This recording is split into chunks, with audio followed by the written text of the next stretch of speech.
यीशु मसीह का जन्म बेकार हो जाता यदि वो शुक्रवार नहीं आता।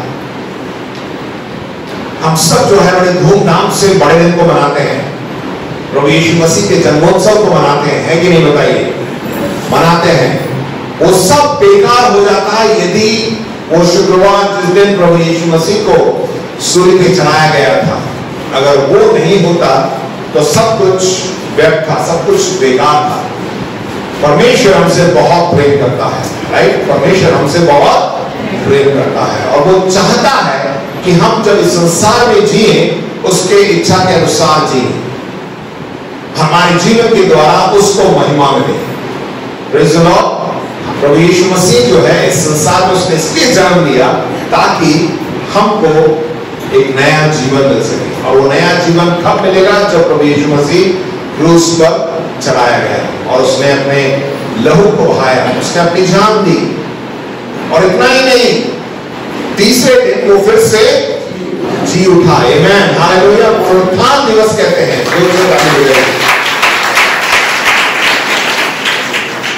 जैसे भाई साहब ने बताया कि आरंभ में जो है जब हम बाइबल में पढ़ते हैं प्रभु यीशु मसीह जब यरूशलेम में आए, उस वक्त जो है यहूदी लोगों ने ये समझा कि अब हमारा राजा आ चुका है, हमारा मसीहा आ चुका है। देखिए, जब प्रभु यीशु मसीह का जन्म हुआ था तब उन्होंने विश्वास नहीं किया था, परंतु 3 साल, साढ़े 3 साल जब प्रभु यीशु मसीह संसार में रहकर उसने जो सेवकाई की और जो उसने अद्भुत काम को किए, उन सब को देखकर उनको ऐसा लगा कि अब हमारा मसीहा आ चुका है और हमें जो है ये रोमी साम्राज्य से है हमें मुक्ति मिल जाएगी।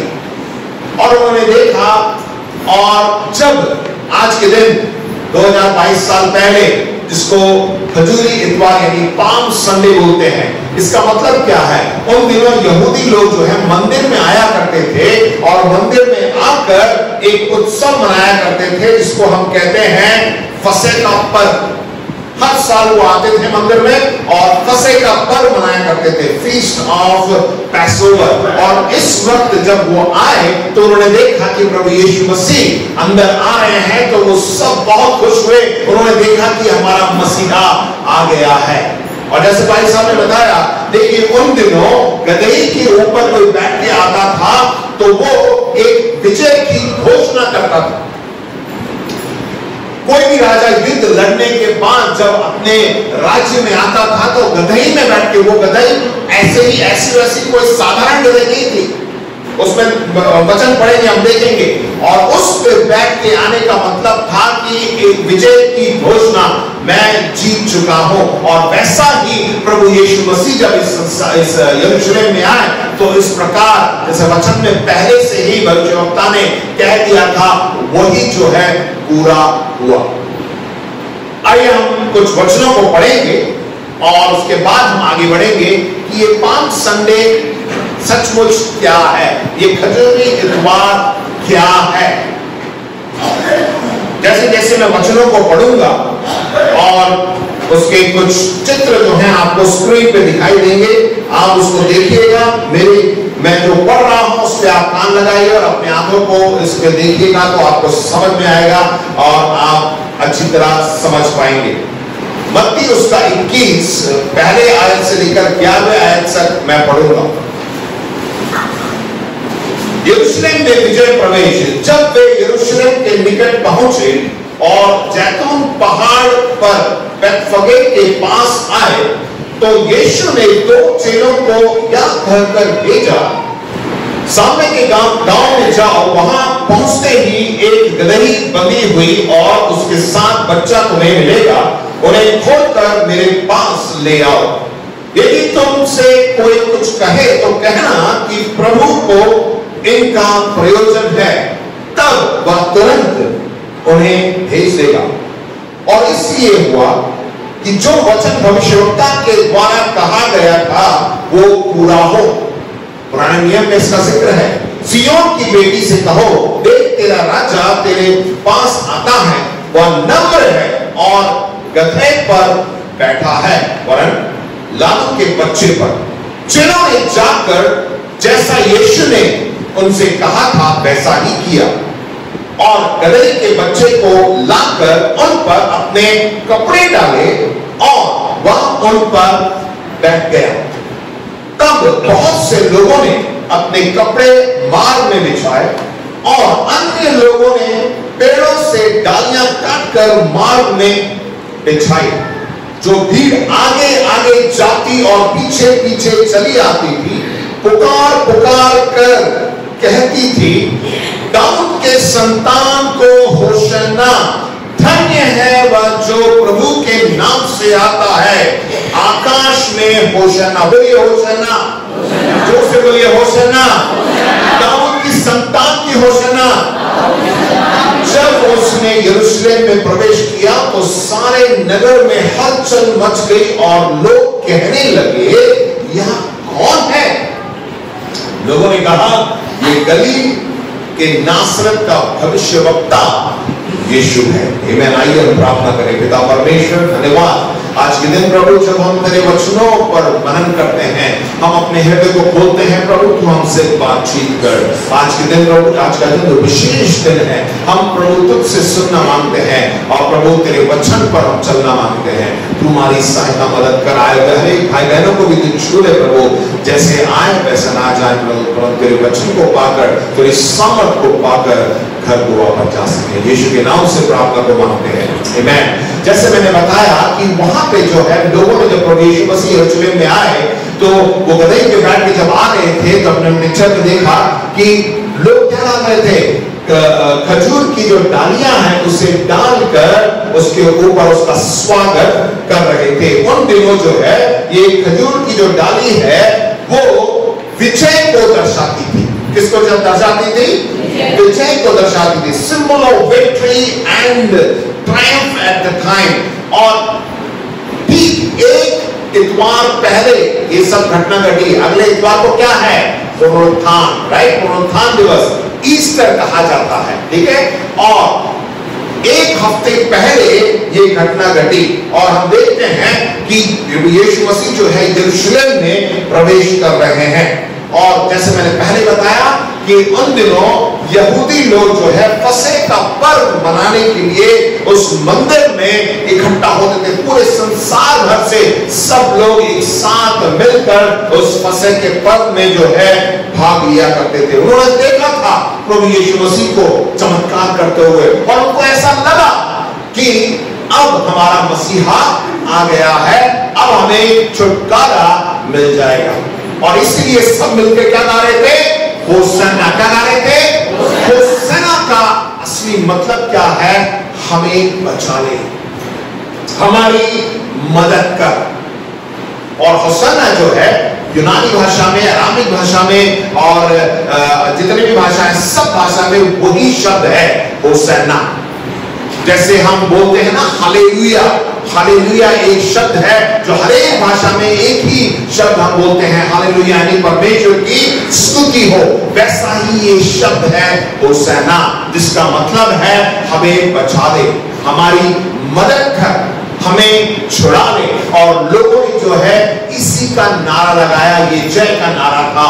और जोर जोर से जो है, जैसे आज हमने गाया, आज मैं बहुत खुश हूं क्योंकि जैसे सियोन की नगरी में, वहां पे यही घटना घट रही थी सियोन की नगरी में, राइट? क्योंकि कौन वहां पे आया था? यीशु, दाऊद की संतान। वहां पर उसने जब प्रवेश किया तो यही लोग होसन्ना होसन्ना होसन्ना करके गा रहे थे कि हमें छुटकारा मिलेगा, हमारा छुड़ाने वाला आ चुका है। उन्होंने सोचा कि शायद हमारा जो छुड़ाने वाला है घोड़े पर आएगा, युद्ध करेगा, सबको मार डालेगा और हमें जयवन बनाएगा। परंतु प्रभु यीशु मसीह शारीरिक रूप में ऐसा नहीं करना चाहते, क्योंकि हमारा युद्ध शरीर से नहीं है, मांस और लहू से नहीं है। किससे है? वरन प्रभु यीशु मसीह चाहते था कि हम शारीरिक रूप में बंधन और जो उससे छुटकारा ही नहीं, परंतु आत्मिक रूप में जो है हमें छुटकारे को देना है, छुटकारे को हमें पाना है। आमीन, प्रेज़ द लॉर्ड। प्रभु यीशु मसीह इसलिए जो है वो नम्र होकर बैठकर वहां पर यरूशलेम में आता है। वही लोग जब होसन्ना का गीत गा रहे थे, नारा लगा रहे थे, एक हफ्ते बाद उन्हीं लोगों ने क्या कहा?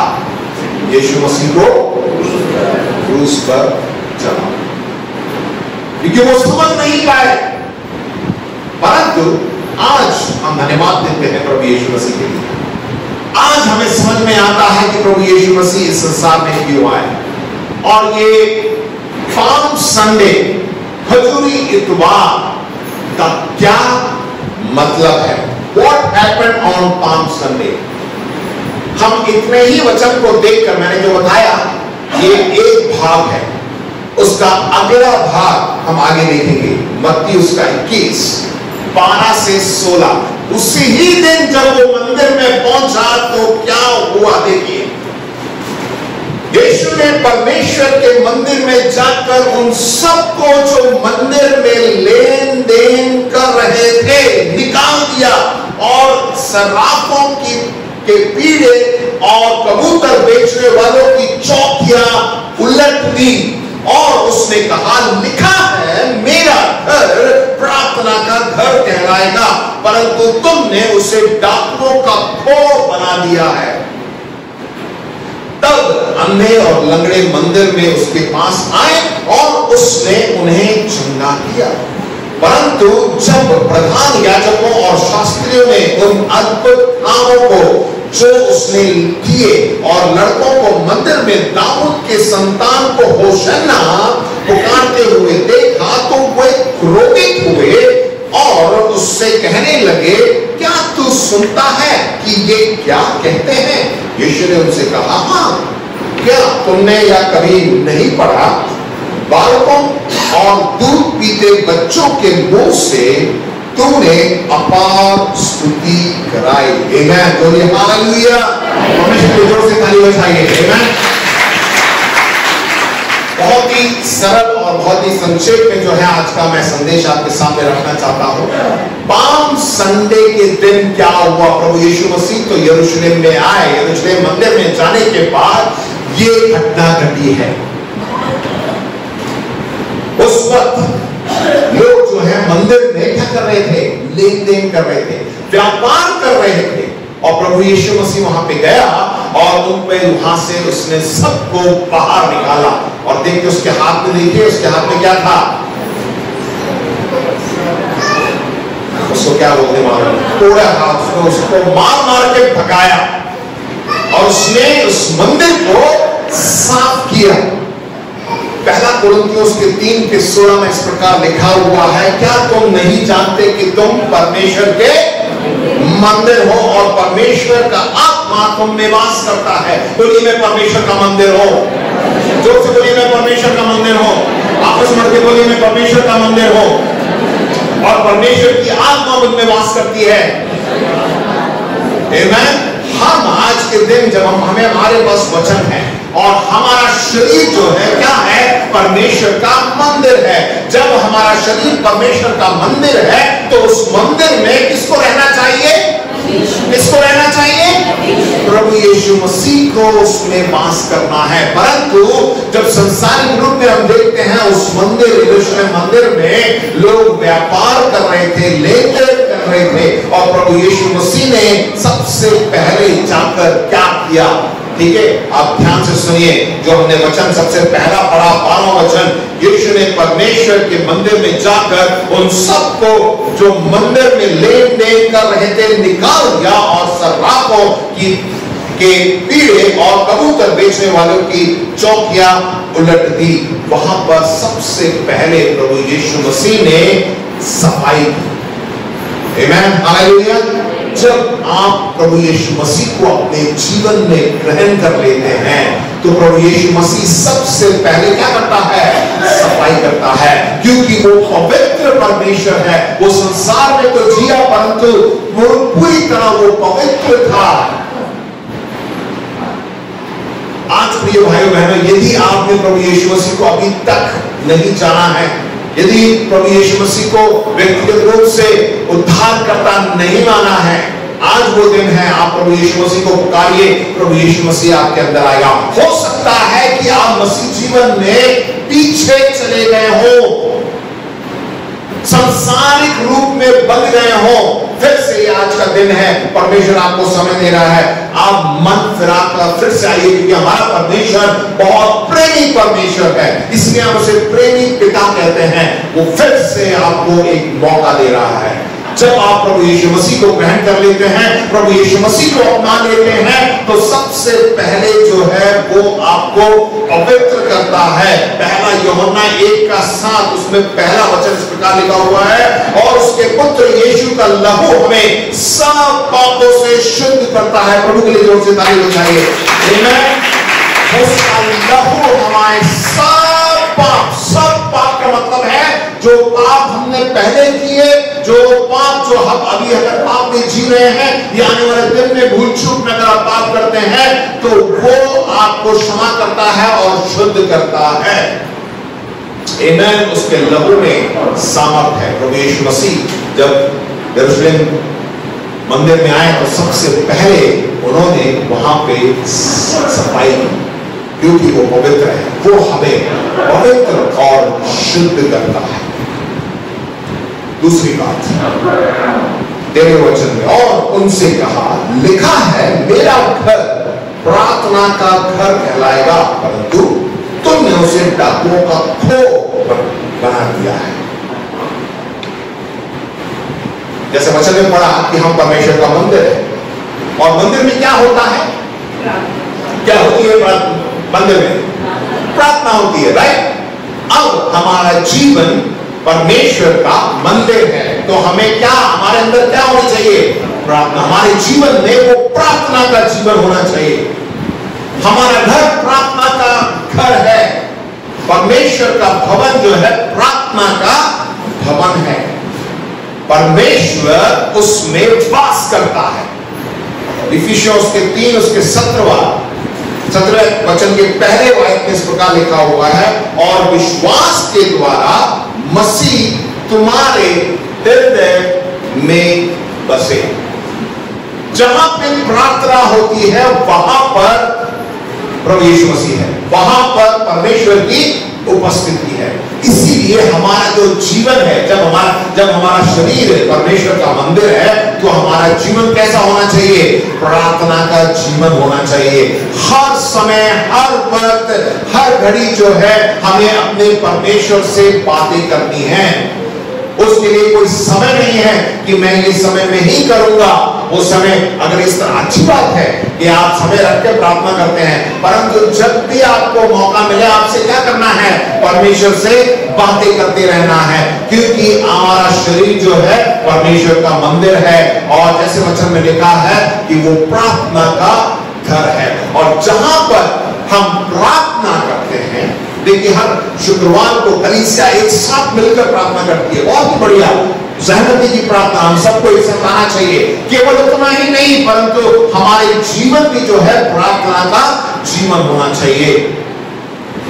हमें प्रार्थना करनी है। जब हम प्रार्थना करते हैं, उससे मेरा तीसरा बिंदु आता है, प्रार्थना में क्या है? सामर्थ है। जब हम प्रार्थना करते हैं तो हमें सामर्थ मिलती है। आमीन, प्रेज़ द लॉर्ड। देखिए क्या लिखा हुआ है 14वें वचन में, तब अंधे और लंगड़े मंदिर में उसके पास आए और उसने उन्हें चंगा किया। जब हम प्रार्थना करते हैं तो वहां हम सामर्थ को देखते हैं। सबसे पहले क्या सामर्थ है? चंगाई की सामर्थ। बोलिए क्या है? चंगाई। परमेश्वर शारीरिक रूप में आपको चंगाई देता है, मानसिक रूप में आपको चंगाई देता है, और आप किसी भी प्रकार की जो परेशानी आपके जीवन में है, उसमें आपको वो चंगाई देता है। विश्वास से, विश्वास करिए, जब आप प्रार्थना करेंगे तो वहां आपको चंगाई प्राप्त होगी, क्योंकि भजन संहिता 107 के 20 में इस प्रकार लिखा हुआ है, वह अपने वचन के द्वारा उनको चंगा करता है। आमीन। प्रभु यीशु मसीह ने जब मंदिर को साफ किया तो वहां पे अंधे और लंगड़े और बीमार सब लोग वहां पे आए, वचन पढ़ के देखिए, और सब लोगों को प्रभु यीशु मसीह ने चंगा किया। और प्रभु जो है आपके जीवन को भी छोड़ा है। हमारे जीवन में, हमारे शरीर में कोई बीमारी, कोई कठिनाई हो तो परमेश्वर जो है आपको चंगा करेगा। आमीन। और किसकी सामर्थ आती है? हमें बंधन से छुटकारा भी देता है। इब्रानी 2:15 में लिखा हुआ है, और जितने मृत्यु के भय के मारे जीवन भर दासत्व में फंसे थे उन्हें छुड़ा ले। बहुत सी बार हमें संसार की बातों में फंसे हुए, बहुत से बातें हमको ना, मसीह जीवन तो जी रहे हैं, सब कुछ ठीक चल रहा है, कलीसिया में भी आ रहे हैं, और हफ्ते के बीच में जो है आप एक साथ मिलते हैं, प्रार्थना भी करते हैं, बाइबल भी पढ़ते हैं, और सब कुछ बढ़िया चल रहा है। परंतु कहीं ना कहीं हम संसारिक बातों में भी फंसे हुए हैं। कुछ ऐसी बात है जो हमेशा हमें खींचती रहती है। इन 40 दिन में जो है हर जगह बहुत से लोग, आप में से भी बहुत से लोगों ने जो है उपवास रखकर, जो है लेंट डेज बोला जाता है, उपवास रखकर आपने प्रार्थना में समय को बिताया होगा। उपवास रखने का मतलब क्या है? सिर्फ खाना पीना बंद नहीं, परंतु आपके अंदर जो गलत बात है, जो प्रभु को प्रसन्न नहीं करती है, वैसी बातों को आपको छोड़ना है।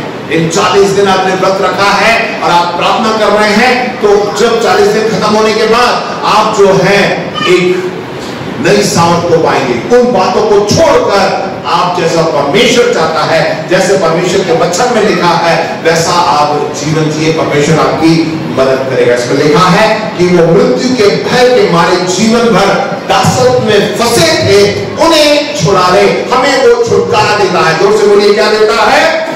छुटकारा देता है। वो सामर्थ हमें मिलती है। और एक सामर्थ क्या है? भजन संहिता 23 उसके 5 में लिखा है कि तूने मेरे सर पर तेल मिला और मेरा कटोरा रहा है। आप प्रियो, यदि आपने प्रभु यीशु मसीह को ग्रहण कर लिया, प्रभु यीशु मसीह आपके अंदर है और आपका शरीर जो है परमेश्वर का मंदिर है और वो वास करता है, और आप प्रार्थना करते हैं, आप सामर्थ को पाते हैं, तो पवित्र आत्मा की सामर्थ को भी आप पाएंगे। आमीन, हालेलुया। यदि आज तक आपने पवित्र आत्मा का अनुभव नहीं किया है, यदि पवित्र आत्मा की सामर्थ को नहीं पाया है, आज आप मानिए पवित्र आत्मा आपको मिलेगा और पवित्र आत्मा की सामर्थ आप पर मिली जाएगी। क्योंकि पवित्र आत्मा की सामर्थ हमारे अंदर आ जाती है तो इस संसार में जीना बहुत ही आसान हो जाता है। हाँ, अब ये कह सकते कि हाँ अरे वहां बहुत गड़बड़ी है, मैं जिस स्कूल में पढ़ता हूं या जिस दफ्तर में काम करता हूं कोई भी मसीह नहीं है, मैं ही हूं, डर लगता अंदर जाने में। अरे वो सब तो अन्य जाति के हैं, वो पूजा पाठ करते हैं, वो ये करते हैं, वो करते हैं, अरे वहां मैं कैसे जाऊं? मेरी क्वालिटी में एक भी बंदा नहीं है। बहुत सी बार लोग आके बोलते हैं, मैं बोलता हूं कि प्रभु आपको इस्तेमाल करेगा, क्योंकि अगर आप एक ही विश्वासी हैं, प्रभु यीशु मसीह को जानते हैं, तो वहां पर जो है आप एक ज्योति के समान आप चमकेंगे, रोशनी देंगे, और आपको मौका मिल गया कि आप जो है यीशु मसीह के बारे में ज्यादा से ज्यादा लोगों तक पहुंचा सके। वो कब होगा? जब पवित्र आत्मा की सामर्थ को पाएंगे। यदि अभी भी आपको डर लगता है सुसमाचार सुनाने में, तो आपको अपने आप को जांचना पड़ेगा कि आपके अंदर पवित्र आत्मा है या नहीं। पवित्र आत्मा आपके अंदर है तो आप जो है याद के साथ प्रभु यीशु मसीह का सुसमाचार सुनाएंगे। आमीन, हालेलुया। उसी के साथ मेरा जो चौथा और आखिरी बिंदु है, वचन में लिखा है, परंतु 15वें वचन में, परंतु जब प्रधान याजकों और शास्त्रियों ने इन अद्भुत कामों को जो प्रभु यीशु मसीह ने किया, वो सब देख रहे हैं अद्भुत कामों को जो उसने किया, और लड़कों को मंदिर में दाऊद की संतान को होशन्ना पुकारते हुए देखा तो वे क्रोधित हुए। ये देखिए, जब ज्यादा क्या बोलेंगे, अंग्रेजी में है रिलीजियस, धर्म नहीं बोल सकते हैं, मतलब धर्म को ज्यादा बढ़ावा, ऐसा ही करना चाहिए, ऐसा ही होना चाहिए। देखिए, प्रभु यीशु मसीह कोई धर्म को लेके नहीं आया था। समझ में आ रहा है ना? Religious, you become very religious. आप बहुत ही नहीं भाई, लेंट इसमें है, मीट बिल्कुल नहीं खाना है, बोतल बिल्कुल नहीं छूनी है, सिगरेट बीड़ी बिल्कुल बंद, और 11 डेज के बाद सारी बोतल खुल जाएंगी रंग बिरंगी।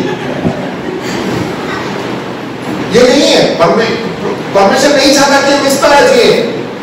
इतने 40 दिन तक तो आप सिर्फ अपने शरीर के लिए कुछ कर रहे हैं, नहीं।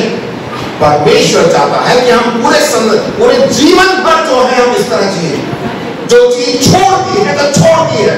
उस कुत्ते के समान में चाहिए जो अपने आप के, क्या बोलते हैं उसमें वचन में क्या लिखा है, हाँ, जो बाहर निकालता है उसे ही जाके चाटता है वो। तो हम और मसीह, आप और मैं इस तरह के मसीह, आप सोच के देखिए क्या हम ऐसा है ना, जो चीज 40 दिन पहले छोड़ दी उसी को जाके फिर से जाके चाट रहे हैं। हमें ऐसे नहीं जीना है,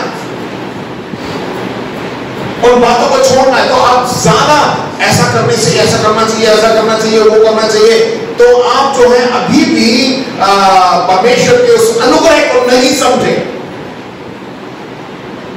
आप कोई न्याय देखिए, फरीसियों के साथ, फरीसी जो है धार्मिक लोग थे, बाइबल में देखते हैं ना, फरीसी लोग धार्मिक लोग थे, वो वचन को भी जानते थे, परंतु परमेश्वर के अनुग्रह को नहीं पहचाना। वो व्यवस्था को ज्यादा जोर दिया जाते थे। उनके अंदर ये था कि अगर मैं ये नहीं करूंगा तो परमेश्वर नाराज हो जाएगा, इसलिए मेरे को ये करना चाहिए। उनसे जाके आप बातें करेंगे तो यही बोलेगा कि आपको ये करना है, ये नहीं करना है, ये खाना है, ये नहीं खाना है, इधर जाना है, उधर नहीं जाना है, यही बातें बोला करते थे। इसीलिए जो है वो समझ नहीं पाए। प्रभु यीशु मसीह ने आकर जो ये बातें कही उनको कुछ समझ नहीं आया प्रभु यीशु मसीह कर क्या रहा है। और यहाँ पे क्या लिखा हुआ है कि उनको वे लोग जो है, जो शास्त्री थे, याजक थे, प्रधान थे, उनको जो है बिल्कुल पसंद नहीं आया और वो क्रोधित हुए और उसने कहने लगे, क्या तू सुनता है ये क्या कहते हैं? यीशु ने उनसे कहा, हाँ, क्या तुमने कहीं कभी नहीं पढ़ा, लेकिन व्यवस्था में लिखा हुआ है। क्या तुमने भी तो पढ़ा है, तुम पढ़ ही रहे हो। और वो उनको बता रहा है, बालकों और दूध पीते बच्चों के मुंह से तूने अपार स्तुति कराई है। आमेन, हालेलुया। प्रभु के जोर से ताली बजाइए। स्तुति हम कब करते हैं? स्तुति का मतलब क्या है? परमेश्वर का धन्यवाद करते हैं। जो काम उसने हमारे लिए किया उसके लिए हम धन्यवाद करते हैं, वही स्तुति है। और वहां पे मंदिर में जब प्रभु यीशु मसीह ने वहां पे चंगाई दी तो वहां पे लोगों ने, छोटे छोटे बच्चे, दूध पीने वाले बच्चे, वो भी जो है क्या करने लगे? यीशु मसीह की स्तुति करने लगे और उन्होंने जो है विजय की घोषणा कर दी थी और प्रभु का धन्यवाद करते हुए। देखिए पहला कुरिन्थियों 15:57 में लिखा हुआ है, परंतु परमेश्वर का धन्यवाद हो जो हमारे प्रभु यीशु मसीह के द्वारा हमें जयवंत करता है। क्या प्रिय भाई बहनों, हम जयवंत हैं? क्यों? क्योंकि यीशु मसीह हमारे अंदर है। आपस में बोल के बोलिए, मैं जयवंत हूं, प्रभु यीशु मसीह मेरे अंदर है। आमीन। हम जयवंत हैं। जब हम जयवंत हैं तो हमें क्या करना चाहिए? स्तुति करनी चाहिए। प्रभु यीशु मसीह जब यरूशलेम में आ रहे थे तो सब लोग जो है क्या कह रहे थे? होसेना होसेना, और परमेश्वर की स्तुति कर रहे थे। तो हमारा जीवन एक विजयी जीवन है। हमेशा जो है हमें उसकी स्तुति और महिमा करते रहना है, क्योंकि उसने हमें विजय बनाया है। अंत में जब यीशु मसीह हमारे जीवन में आ जाते हैं, 4 बातें मैंने आपको बताई। सबसे पहला, पवित्रता आ जाती है। दूसरी बात, हमारा जीवन क्या हो जाता है? प्रार्थना का जीवन हो जाता है। जब आप प्रार्थना करते हैं तो आपको क्या मिलती है? सामर्थ मिलती है। जब आप सामर्थ को पा लेते हैं तो आप एक पिछले जीवन को जीते हैं और हमेशा आप क्या करते हैं? परमेश्वर की स्तुति करते हैं। तो प्रिय भाई बहनों, प्रभु यीशु मसीह का दूसरा आगमन बहुत ही निकट है। इस बार जब आएगा तो घरे पे बैठ नहीं आएगा, विजय राजा आएगा। कैसे आएगा? कैसे आएगा? बादलों पर। बाइबल में लिखा है कि उस घोड़े पर बैठ के आएगा, एक सिंह के समान आएगा वो। क्या हम तैयार हैं? तो ऐसा ना हो कि दूसरा आगमन हो उस वक्त वो जो मंदिर में हुआ हमारे जीवन के साथ नहीं होना चाहिए। गंदगी पाई गई और मार के बाहर निकाल दिया। क्या आप तैयार हैं? आमीन। क्या अपने आप को पवित्र रखा है आपने? क्या आपका जीवन प्रार्थना का जीवन है? क्या आपके अंदर सामर्थ पाई जाती है? पवित्र आत्मा आपके अंदर वास करता है? क्या आप परमेश्वर की स्तुति करते रहते हैं? यदि आप ऐसा है तो हम तैयार हैं। प्रभु यीशु मसीह जब आएगा तो हम भी बालों पर उठा लिए जाएंगे। प्रभु के लिए जोर से ताली बजाएंगे। आमीन।